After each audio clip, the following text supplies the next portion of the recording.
Good morning, everybody. Good morning. I want to thank everybody for attending and the organizers for inviting me. So I'll start with Bismillah ar-Rahman ar-Rahim, in the name of our Creator, the most gracious and merciful. It's an honor to be here today and give you this Muslim perspective. I want to emphasize this is my Muslim perspective. There are many other Muslim perspectives out there that could have been shared. So I'm not by any means speaking for all Muslims. Okay. So I'm going to speak to you about my Muslim faith grounding as I proceed in my work and what it is that is my work. So I call what I'm doing the Good Tree Farm Project. Because it's going to be what I'm going to be working on probably until the day that they bury me. In this slide, you can see a verse that describes the origin of the name.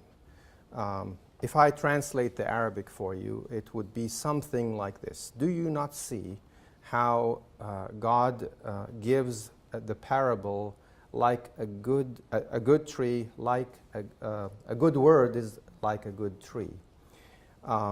Its roots are firm, its trunk is strong, and its branches rise up to the heavens.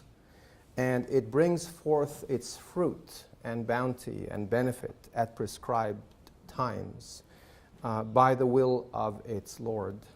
And God gives the best parables for those who contemplate. That's the meaning of the verse in the Quran, which, by the way, is reflected to some extent in Luke and Matthew as well. Now, how does Islam impact my vision of a model food system? I was asked to speak to that. So first, what is a model food system? And I decided to think about the central theme in Islam to guide me with that. So basically, a Muslim has to live this physical life that his soul is experiencing to please the Creator and be among those whom God loves and rewards in the hereafter. That's actually the ultimate selfish, self-focused, I would say, reason to be for a Muslim. And we do that, in my view of Islam, by upholding the balance of justice. In one of the chapters of the Quran, verse 8 in Surah Ar-Rahman, it says, "Do not transgress on the balance." The verses prior to that are all about the natural world. Exactly the kind of transgression which has got us today to where the climate and the environment are experiencing everything everybody here knows they are experiencing. To achieve that, then, our ethical values become all important, a lot more than what drives most of the economies around the world, which is the bottom line. For us, the bottom line needs to be the values we uphold, not our bank account and how fat our pockets are. What we give to others is more important than what we take. Doing no harm to any other thing, whether it's a species of animal or plant or part of the natural ecosystem, the web of life, upon which, by the way, all of our lives depend.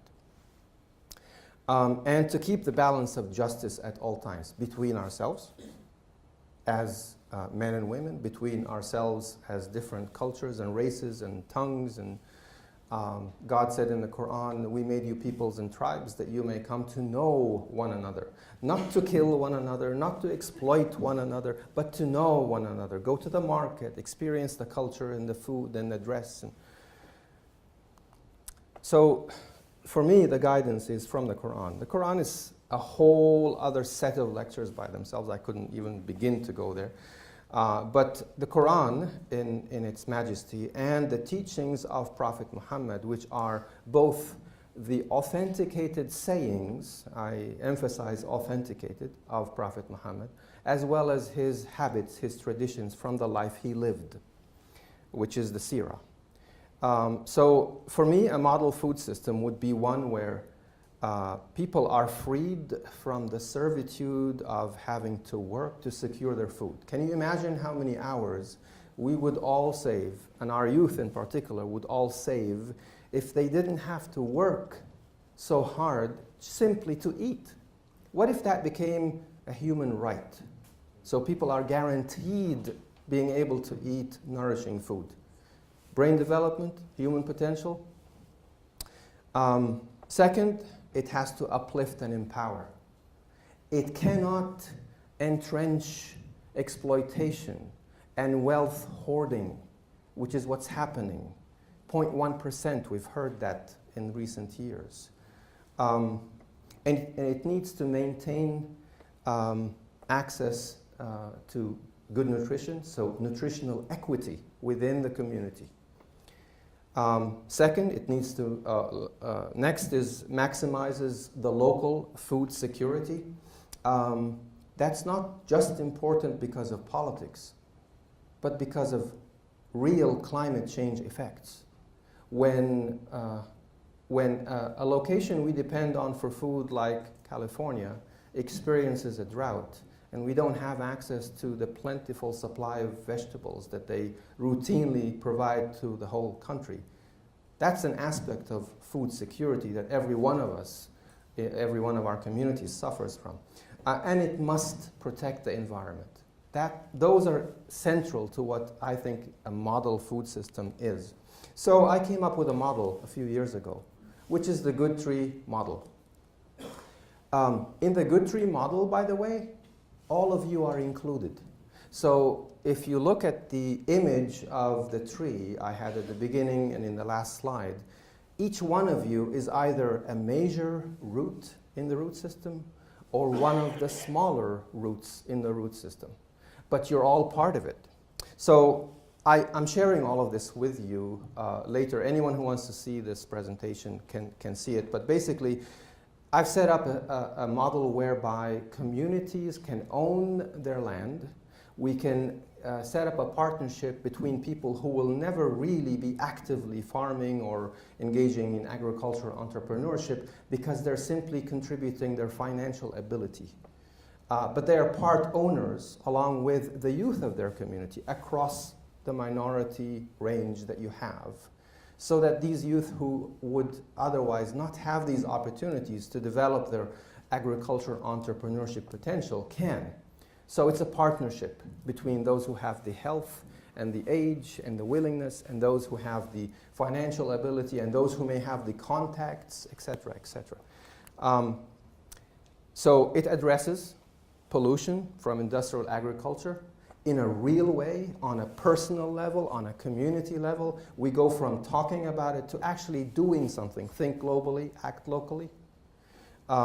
It addresses the economic hardships that are due to built-in discrimination in the system that exists. It addresses the social inequities and injustices because in those gatherings of youth for various types of events and activity, they may not even be related to growing the food, but simply a third space where Amira,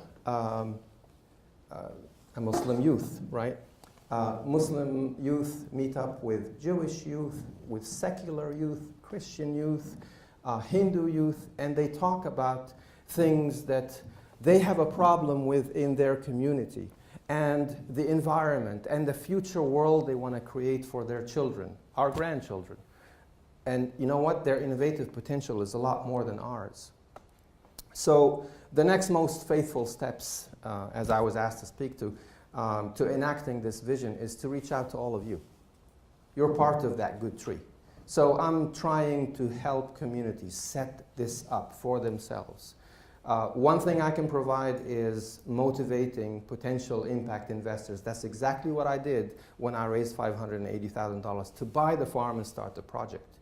It came from teachers whose annual salary was $23,000 and they gave $1,000, or physicians who made several millions a year and they wrote a check for $60,000 after 10 minutes of talking to them. The impact investor doesn't have to be someone who invests on Wall Street. It can be your next door neighbor. So basically, I see this as my practical reverence. Look at the roots of that tree. They're all sitting here. So that's what I'm trying to create. And I'm here to appeal to you to partner with me. Thank you.